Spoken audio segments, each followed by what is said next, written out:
Welcome to Faberland. When you talk, you raise your hand. Where your learning awaits, and you shouldn't. James, what are you doing? I'm working on my TV show. Yeah, this is Miss Faber's song. She'll have you feeling strongly. Well, there's nothing that you can't learn. Say there's nothing that you can't learn. Say there's nothing that you can't learn. I say there's nothing that you can't learn. I love this class, cause even if you're not first, you'll never finish last. But if you're late to this one, you better bring a pass. No food, no drinks, and all the papers in the trash. And just listen to when she's teaching, listen to when she's preaching. You earning, a learning, and just listen to all her reason and why she is reaching for a better place, so you're not burning. Lots of ups, lots of downs, lots of smiles, lots of frowns, lots of tests, lots of grades, lots of F's, lots of A's. But just know that on June 8th, everything's gonna be okay. Welcome to Faberland. When you talk, you raise your hand. Where your learning awaits, and you shouldn't be too late. Welcome to Faberland. When you talk, you raise your hand. Where your learning awaits, and you shouldn't be too late.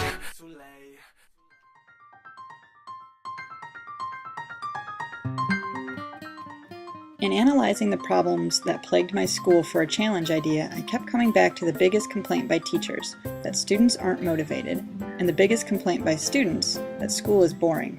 I wanted to figure out where the problem lay and find a solution that would solve both problems. I decided to use my newest batch of students that were coming in second semester.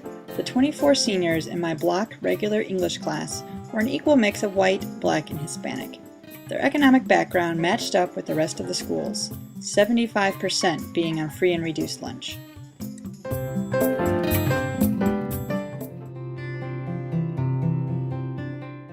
Based on the research for my literature review, I knew I wanted to incorporate more art and project-based lessons into my curriculum. Studies revealed projects with a larger end goal gave students more real-world relevance to their lessons, while incorporating art into projects gave students the creative, hands-on outlet they crave.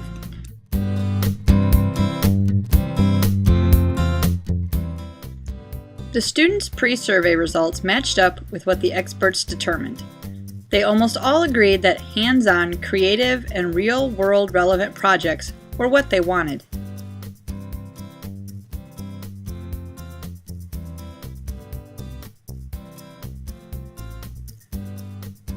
What surprised me in this analysis was that the students wanted more say in their learning. This got me thinking about having them create their own lessons.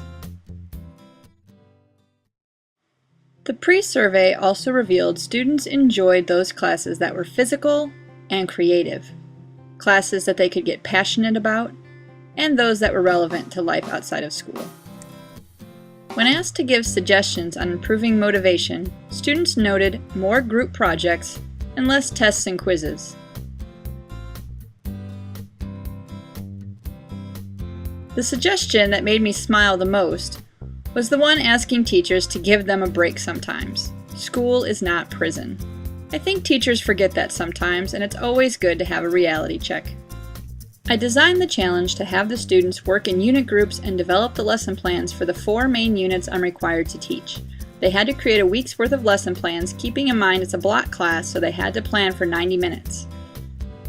Keeping in mind their overall goal was to improve student motivation in class, they had to create lessons that incorporated at least one Web 2.0 tool.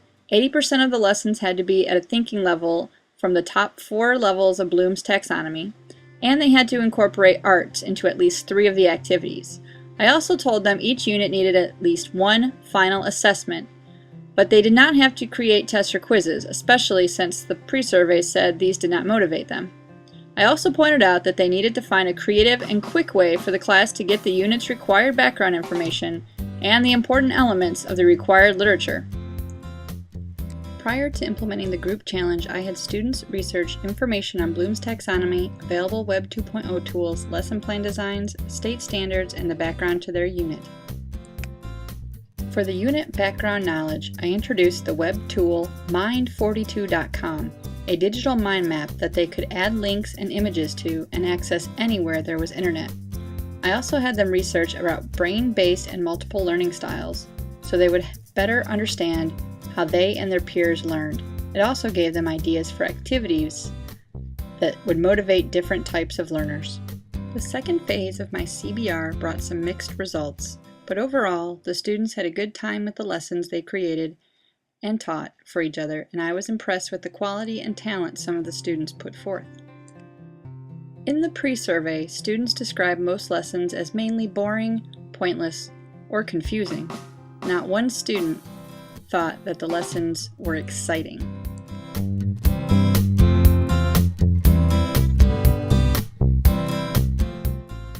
By the end of Phase 2, though some students still said the lessons had been boring or pointless, no student said they had been confusing. Progress! Even more encouraging was that more students had found the lessons interesting and exciting. In Phase 2 post-surveys, students noted their favorite lessons done during this challenge. Videos, skits, music, and games were the favored. This coincides with the research I found for my literature review on art-based learning. I had students go beyond what was expected in both phases of the challenge. One group created the Knowledge Pong review game based off beer pong, during which one student commented, "I can't believe I'm actually learning something in this review." During Phase 2, one group had me laughing hysterically with their Pride and Prejudice ending remix.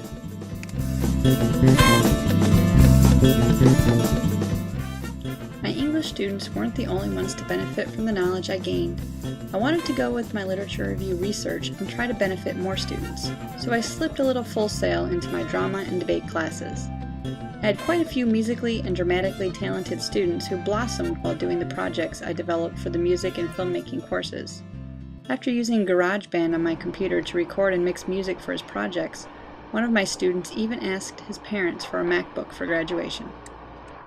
Upon evaluating my outcomes, I might not have used second semester seniors for this initial challenge since senioritis was high and graduation fun was the only thing on their minds. I also wish I could have done the Phase 3 I developed in month 10. I think having the students go back to the original lessons has them truly complete the ADDIE cycle by evaluating what worked and what didn't work and changing the lessons to make them more motivational when done for another group of students.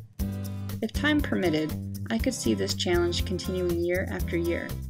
The beauty is that it could be done with any subject area and with any secondary level class. This capstone project and the overall program has given me multiple avenues to explore in the future. When I first signed up for this program, I wanted to work for a company like Whole Foods as an education liaison building product identity while educating students on sustainable, healthy eating. But now, I have so many ideas I want to explore, I don't know what I want to do after I graduate. With the knowledge I gained from my literature review, I hosted a workshop at school to encourage teachers to incorporate more art into their lessons. I enjoyed doing the workshop and feel I could have done so much more, like showing others my CBR project and how any subject area teacher could incorporate it. I would love the opportunity to reach more teachers with my ideas. There is always the prospect of getting back into the classroom.